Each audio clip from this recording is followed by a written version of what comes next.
Now we will now proceed to the talk on pursuing clean elections.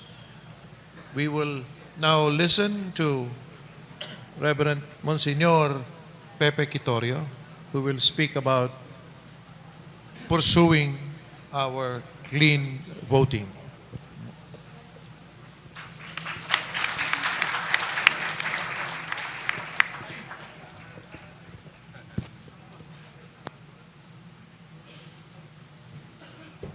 Mon Sanchez. Simon, asaan? Yung projector. Yan.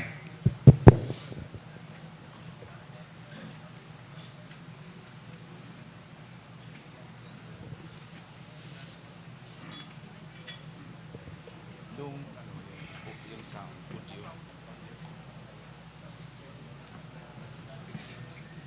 Thank you.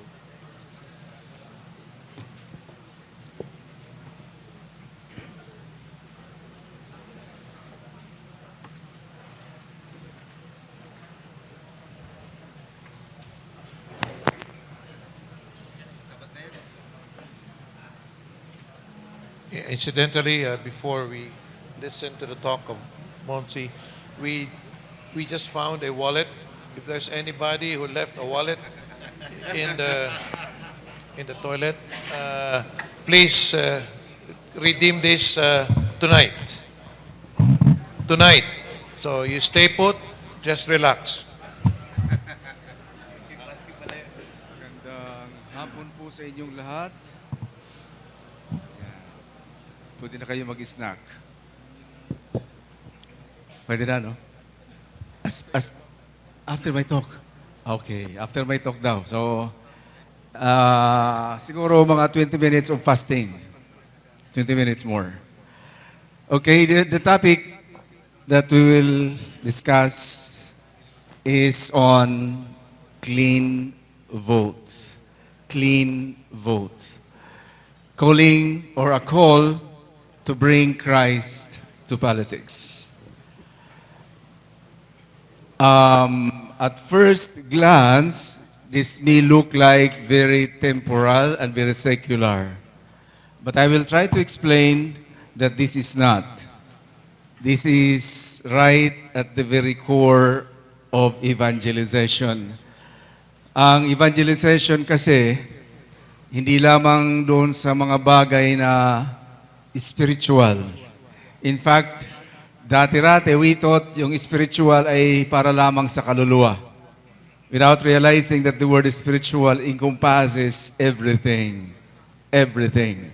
So yung po, kasama sa work of evangelization is actually to bring Christ to politics. I mentioned this morning during the homily in passing. How do we do this?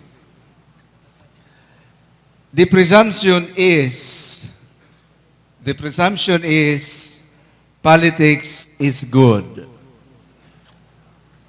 The vote is good, is beautiful. Do you agree? Do you disagree? Spin a win. Tama po yan. The vote is clean. In fact, the best to quote at this moment is Pope Francis. Yeah, he said that. Let's read it. According to Pope Francis, politics, according to the social doctrine of the Church, is one of the highest forms of charity. Mandakin mo naman yan. Highest form of charity. Because it serves the common good. The best. So if this is one of the principles of the Knights of Columbus, charity, ito yung namamayagpag na principle ng Knights of Columbus, it is good. It should be good.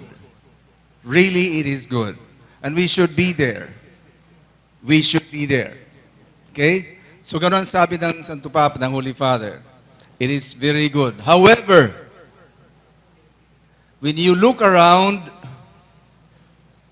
something must have happened because this is not what we see in our areas, in our jurisdictions.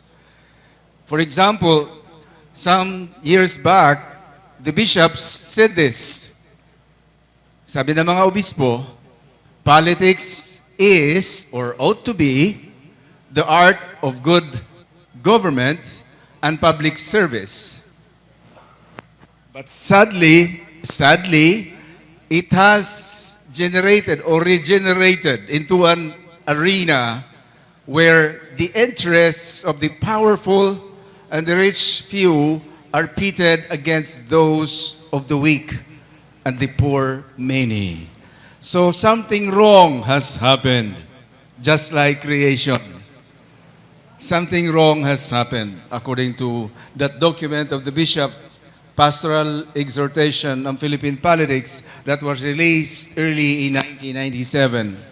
Sabi nila, our politics in the Philippines, or the way it is practiced, has been most hurtful of us as a people.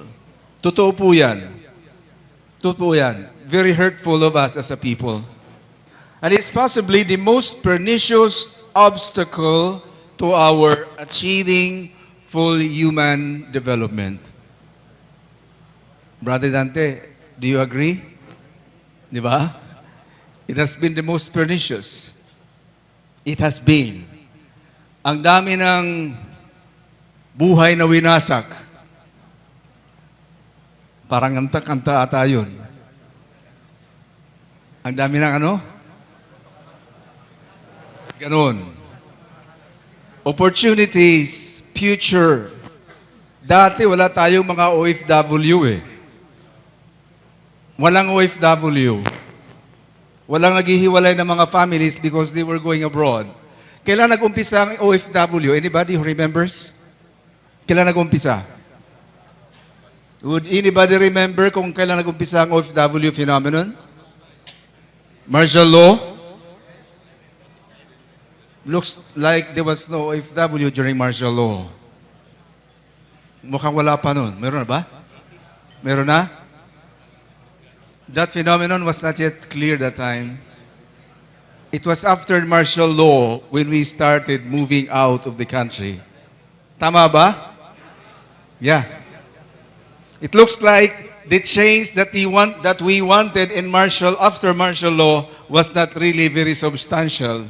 And even until today, people were clamoring for change, but the change that came was not substantial. Maybe this is the reason why yung mga tao ngayon na sumisigaw ng pagbabago is looking for somebody, even fanatically, dahil yung somebody na yun ay talagang nagpa-promise ng pagbabago. Maybe that's the reason why. Because of our frustrations from the beginning of after martial law, Aquino, Ramos, Estrada, Arroyo, and then Aquino again, there was no substantial change. We were not importing rice before. You know how many tons we import rice a year? How many tons we import? More than 1 million tons of rice a year. We were not like this. We were not like this. Nasira. May nadinig nga ako, sabi ng isang brother night, nagsabi sa akin, alam niyo ba kung nasa ang rice granary ng Pilipinas? Saan? Thailand, Vietnam. Ang rice granary daw ng Pilipinas ay nasa pier. Nasa pier. Smuggled. Doon daw ang rice granary ng Pilipinas. Before we clamored for change, there was no gambling of the masses. The gambling of the masses, like for example, weteng, is a symptom of indolence and joblessness. And now it's encompassing Dati-rate, may mga haweteng dito lang sa Luzon, kukunti-kunti, ano? Now it's all throughout the country, to the Visayas, and even to Mindanao. Wala dati yun eh. Kaya ang tao ngayon, they are sumisigaw ng pagbabago. Somebody is saying, babaguhin ko in 6 months. And everybody believes. Do you believe? I don't know. Kaya ganon. Politics have been most pernicious of us as a people. We need change. And the Knights of Columbus are tasked to do that. I was sitting here.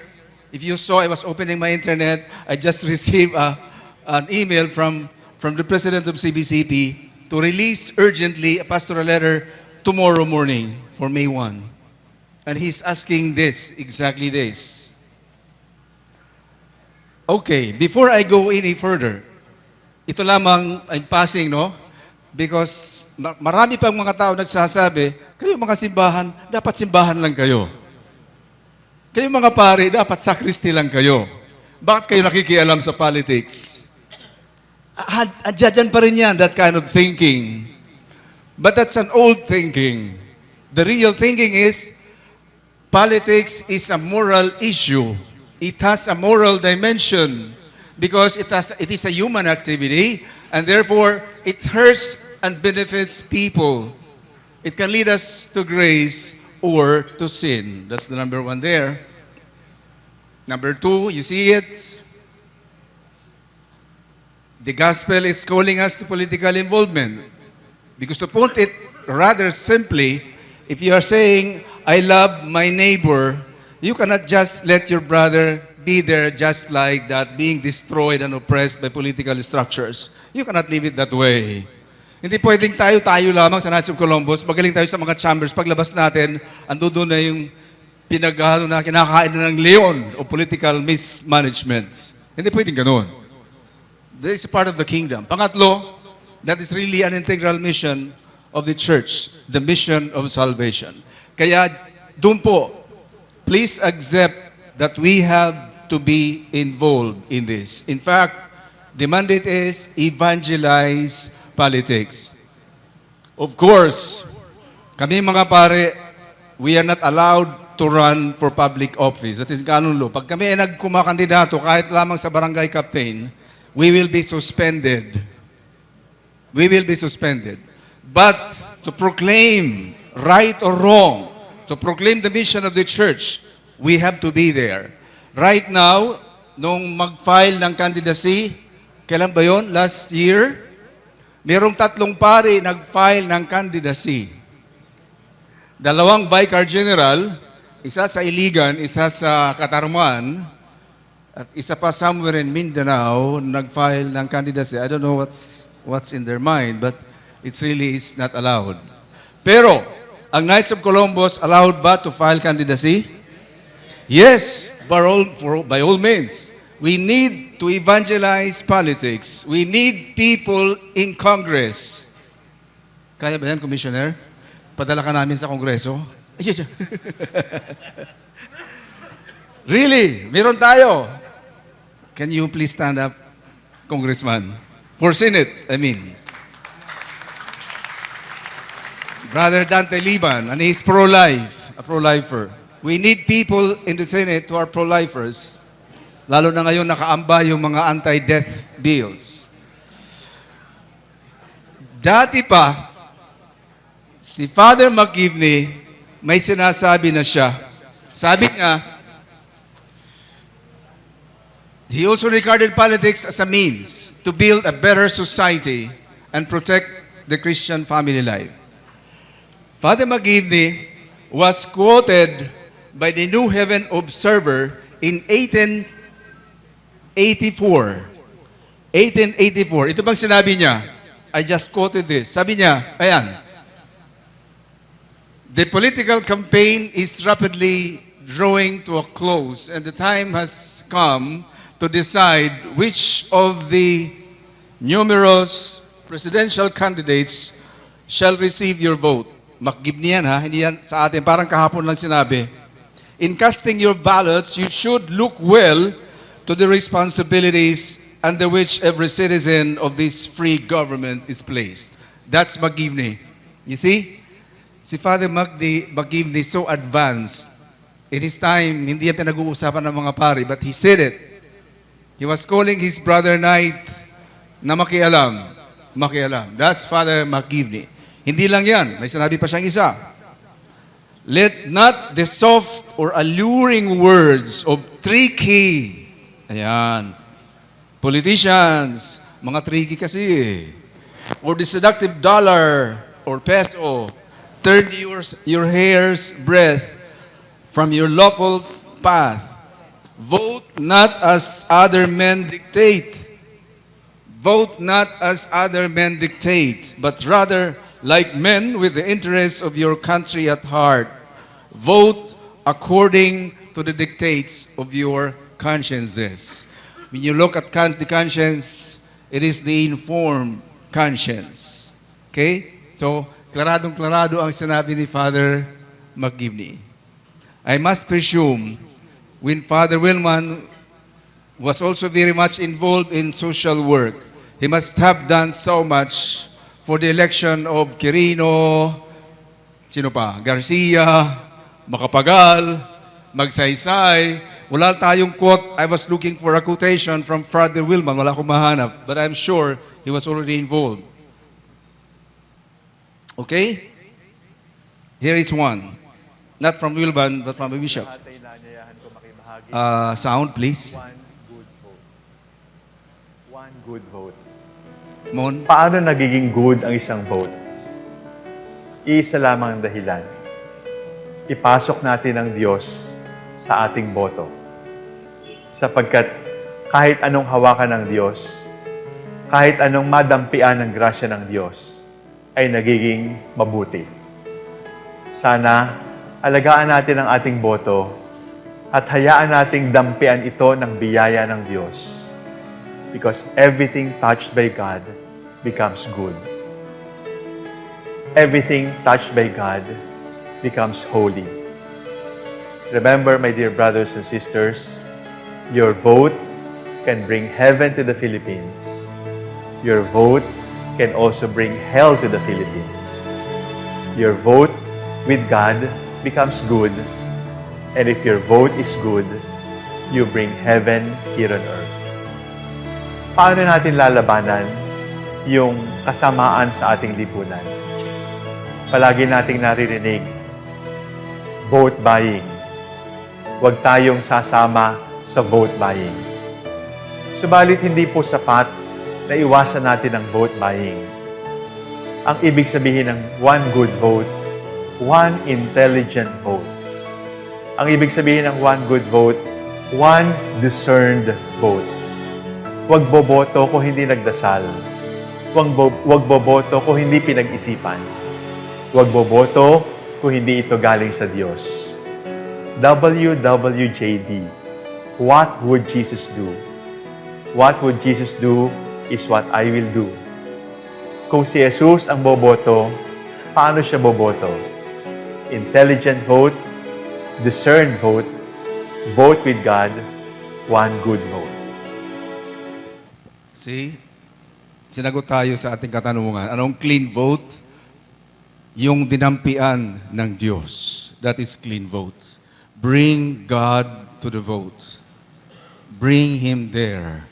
Sabi niya, lahat tayo, kung anong mangyayari sa ating vote, it is very consequential. It either will bring us progress or retrogression, grace or curse. Depende po sa atin. Kaya pag-isipan po natin, not only because may kumpari tayong kandidato, you will vote for him. Not only because binigyan kayo ng pera, you will vote for him.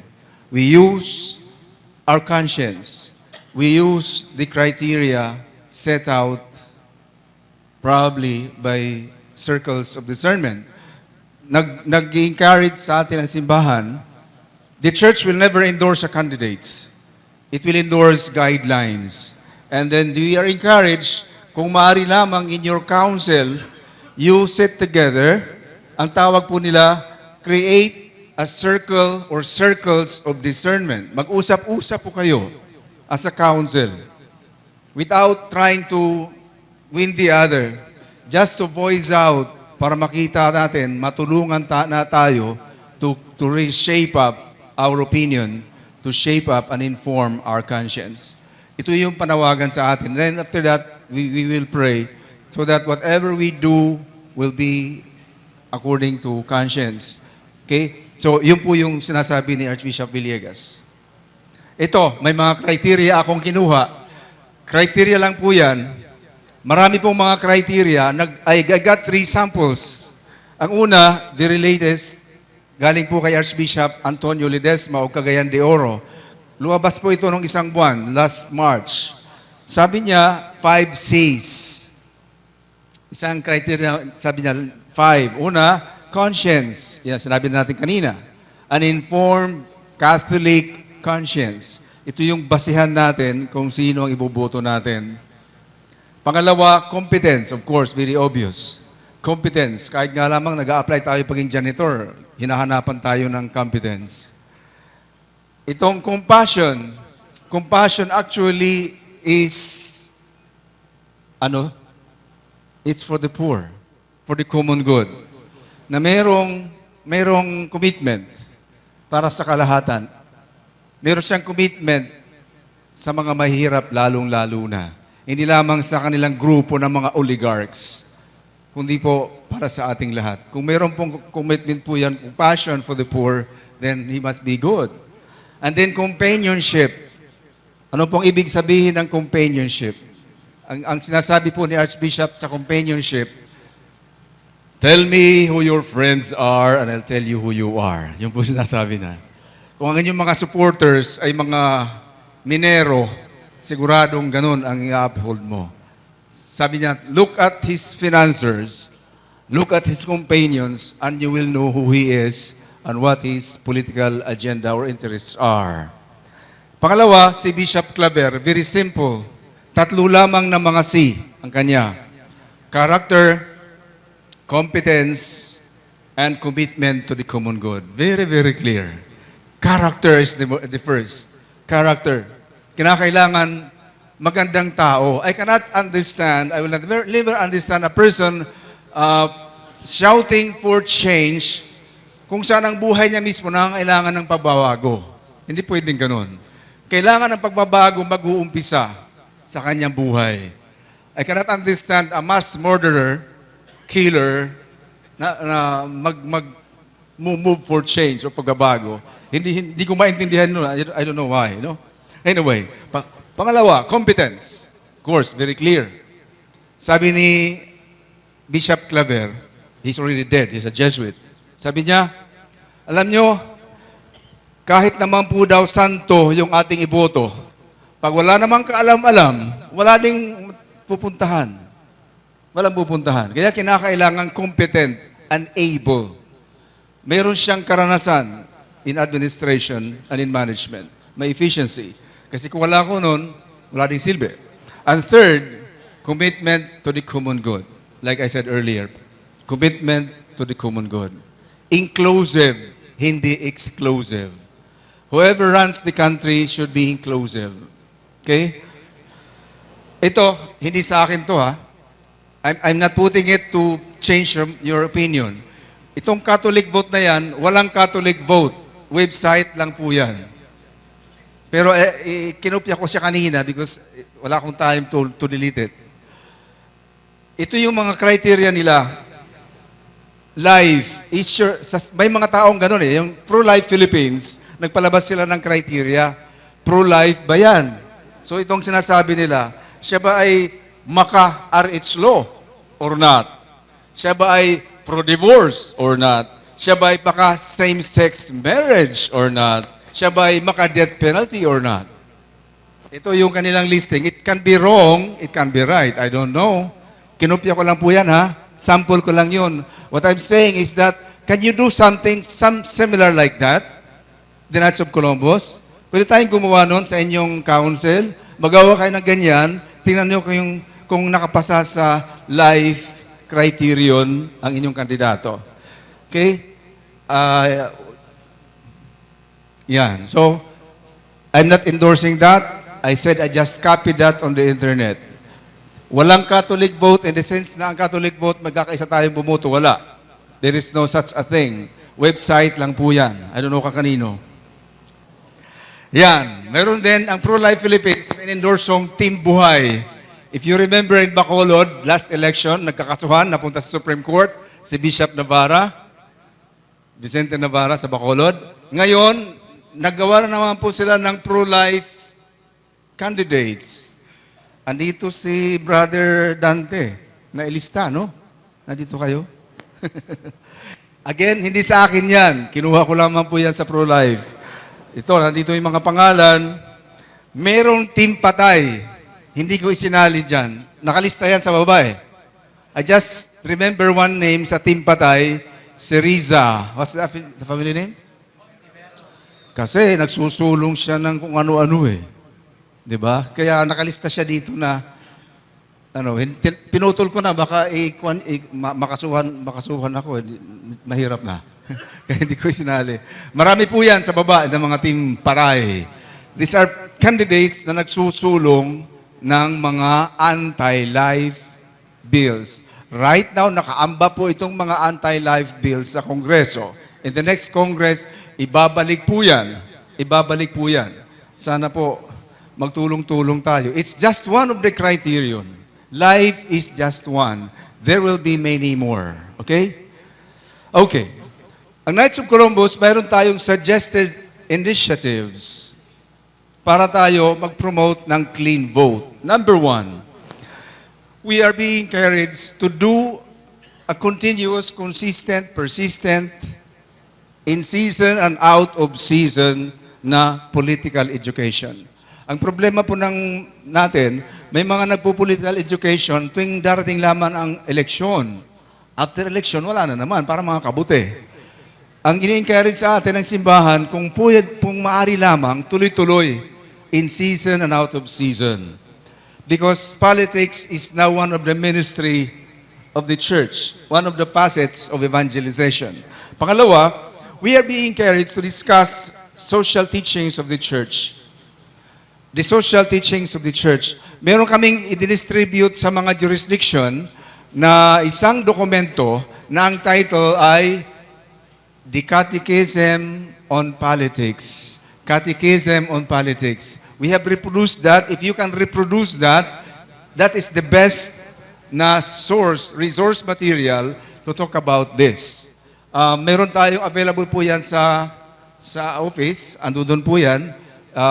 Nasa website din po yan. You can just Google it.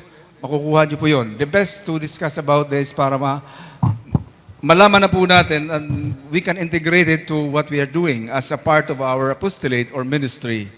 Number 3, we are being invited, just an invitation, to collaborate with dioceses and church-based groups on voters' initiative.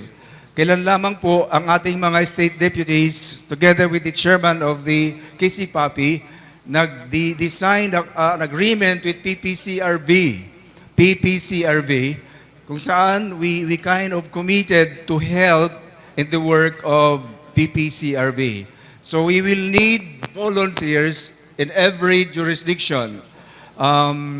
Kung interesado po kayo, that is kung hindi kayo kandidato or mayroon kayong pinapaborang kandidato, kindly volunteer sa work ng PPCRB. Okay?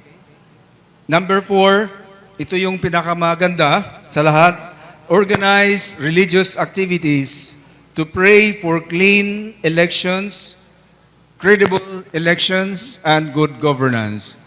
Itong pastoral letter na ipapalabas bukas, it is exhorting each one of us to pray a 9-day novena beginning May 1 until May 9. Can we do that in our churches, wherever you are? If you can gather as a council, magdasal po tayo, especially the Holy Rosary, or maggagawa ng vigil before the Blessed Sacrament, kahit po isang oras lamang sa isang araw, beginning May 1 hanggang May 9.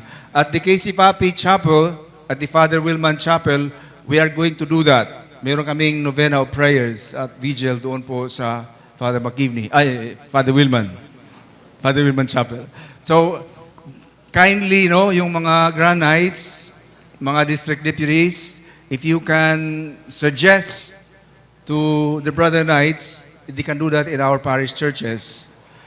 And of course, let us make use of social media or the media in trying to teach, to help shape public opinion. There has been no time in history than this time na sobrang laki ang nagagawa nitong social media ito. Ang daming taong sinisira, ang dami ring taong natutulungan. Let us make use of it. So sa election po na ito, please use it, yung mga marunong mag-social media. Sino po dito yung mayroong Facebook account? Kindly raise your hands. Ba, dami ano? Yung iba wala. Yan. Facebook. Yan. Dami ano? Sinong may face towel? Wala. Hindi na uso eh, no? Twitter. Sinong may Twitter account? Yung merong mga yan, kindly use it. Use the hashtag CleanVote. Whatever you post in there, nalalagyan ng hashtag CleanVote, makakarating po sa KC Papi. Makakarating sa Central Command. We'll be setting up a Central Command at the KC Papi building kung saan we will be monitoring the behavior of our election to help in this process, in the conduct of election. Ulitin ko po, hashtag CleanVotePH. PH. Okay? Yun po. So, yun po yung ating clean vote. We are asked to promote a clean vote for this election and the upcoming elections. Maraming salamat po.